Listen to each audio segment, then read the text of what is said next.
Let's begin.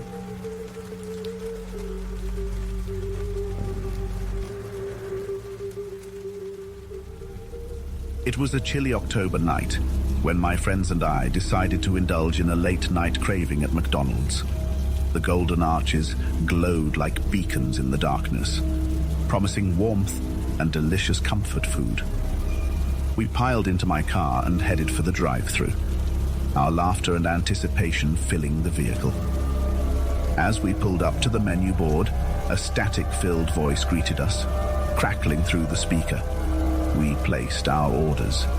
Nothing out of the ordinary, just the usual Big Macs, fries and soft drinks. But as we waited at the window to pay, I noticed something strange. The restaurant's lights had dimmed, and a creeping sense of unease began to take root in the pit of my stomach. My friends in the back seat chatted away, oblivious to the growing tension.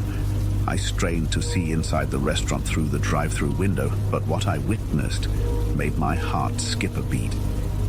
The restaurant was empty. Not just empty of customers, but devoid of any signs of life. The booths and tables were vacant, the familiar red and yellow decor bathed in an eerie half-light. It was as if the building itself had been abandoned, left to the whims of time. The employee at the window handed us our food without a word, their expression vacant. I took the bag and glanced at my friends. They seemed unperturbed, but I couldn't shake the feeling that something was deeply wrong. My trembling hands gripped the steering wheel as I navigated the dark parking lot to find a place to eat. We parked under a flickering streetlight, the feeble glow casting eerie shadows on our food. The unease in my stomach had grown into a full-blown sense of dread. I was about to voice my concerns when one of my friends took a bite of their burger. And that's when it happened. In the dim light of the car, I watched as their face contorted in horror. They pulled a half-eaten burger from their mouth, and to our collective shock, it was filled with writhing maggots. We all stared in horror at the vile sight before us. Without hesitation, we flung the contaminated food out of the window and scrambled out of the car. Panic set in as we realized that the parking lot around us was no longer the one we had driven into. The familiar surroundings had been replaced by an empty, desolate wasteland shrouded in a thick, otherworldly fog. I tried to call 911, but there was no signal on my phone. The air had grown cold, and a sense of isolation closed in around us. We were trapped in this nightmarish void, our screams unheard by anyone. In the distance, I saw the McDonald's we had visited, standing alone in the eerie landscape. It beckoned us, its lights flickering like distant stars in a void. My friends, overcome with fear and desperation, started to walk towards it, their eyes glazed and empty. I knew I had to do something, anything to escape this nightmare. I grabbed their shoulders and shook them, shouting their names, but they remained unresponsive, lost to whatever malevolent force held us in its grip. I tried to run to escape the restaurant's lure, but an invisible force pulled me back, my feet rooted to the ground. And then, as quickly as it had all begun, it ended. I blinked, and the fog lifted, the empty wasteland replaced by the familiar surroundings of the McDonald's parking lot. My friends sat in the car, their expressions confused and disoriented. We drove away from that place, shaken and bewildered. We never spoke of the experience again, chalking it up to a bizarre shared hallucination. But the memory of that night still haunts me. The advice I offer to you is this: never underestimate the power of the unknown. The world is filled with mysteries that can turn a simple drive-through into a nightmarish journey. Stay vigilant, trust your instincts, and never let your guard down. For in the most mundane places, darkness can lurk, waiting to consume the unwary.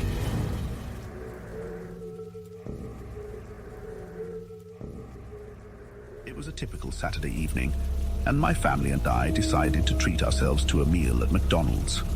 The fluorescent lights and the aroma of fast food greeted us as we stepped inside. My young daughter's eyes lit up with excitement as we placed our orders and received our trays filled with Happy Meals and fries. As we settled into our booth, I couldn't help but smile at the joy that a simple Happy Meal brought to my child. The colorful box contained the promise of a small toy, a chance to escape into a world of imagination. Little did we know that this Happy Meal would lead us down a dark and terrifying path. My daughter eagerly tore open her Happy Meal box, revealing a toy that resembled a miniature doll. It was dressed in a tattered antique outfit, and its eyes were pitch black, devoid of any color or life. A chill ran down my spine as I saw it, but my daughter was unfazed. She named the doll Sarah and played with it throughout the meal. However, as the evening wore on, strange things began to happen. Sarah, the eerie doll, seemed to take on a life of its own. It moved on its own accord, and I noticed it changing positions when my daughter wasn't looking. At first, I dismissed it as a mere trick of the light or an overactive imagination. But the unease in the restaurant grew.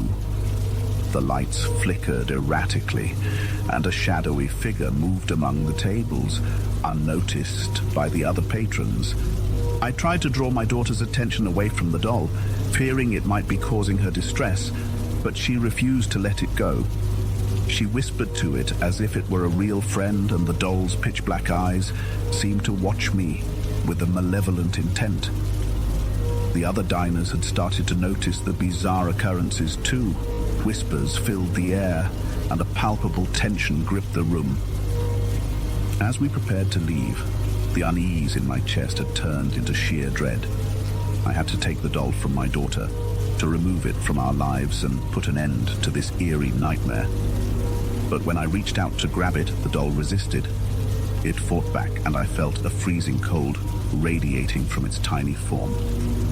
Panic overcame me as I realized I couldn't separate the doll from my daughter's grip. The restaurant's lights dimmed, plunging us into near darkness. The shadowy figure, once hidden among the tables, had drawn closer. Its features remained shrouded, but a sense of malevolence emanated from it. It reached out towards us, and a deafening scream filled the air. The other patrons had noticed the figure now, and their panic mirrored my own. I pulled my daughter away from the Happy Meal and the haunting doll, not daring to look back. The restaurant's atmosphere had become oppressive, and as we fled through the trembling crowd, I knew we were escaping something far darker than we could comprehend.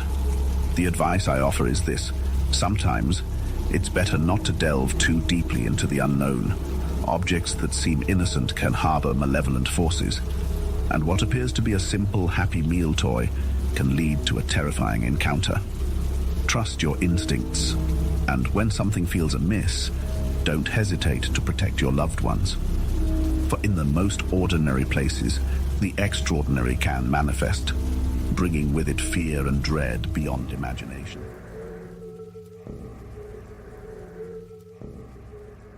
It was a moonless night, and I found myself craving a midnight snack. McDonald's, with its glowing arches and familiar menu, beckoned to me. I pulled into the dimly lit parking lot, the only customer in sight. The eerie stillness hung in the air, as if the world had paused for a breath. I entered the restaurant, greeted by the faint hum of fluorescent lights and the scent of fried food. The place was empty, except for a lone employee behind the counter. Their eyes met mine, and I sensed a subtle unease in their gaze, but I brushed it off as fatigue. As I placed my order, I couldn't shake the feeling of being watched. The employee's eyes never left me, and their expression had shifted to one of dread. I grabbed my tray and found an isolated booth by the window, hoping for a quiet meal. I unwrapped my burger and took a bite, savoring the familiar taste.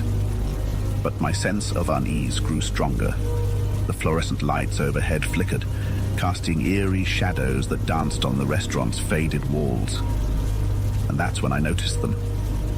A group of clowns stood at the entrance, their painted faces adorned with grotesque smiles. Their oversized shoes tapped rhythmically on the linoleum floor as they approached.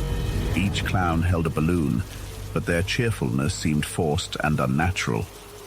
I stared in disbelief as the clowns drew nearer. The employee behind the counter seemed to cower in fear, avoiding eye contact with the eerie figures. The laughter that escaped their painted lips was hollow, sending shivers down my spine. A chill ran through me as they surrounded my booth. I was trapped, their malicious grins closing in on me. Their breath smelled of decay, and the laughter became increasingly manic, like a twisted symphony of madness. I tried to escape, to run from the clowns and their unsettling presence, but my legs refused to move. It was as if an invisible force held me in place, as if the restaurant itself conspired against me. One of the clowns extended a hand, its gloved fingers ending in sharp, pointed nails. I recoiled, but it was no use.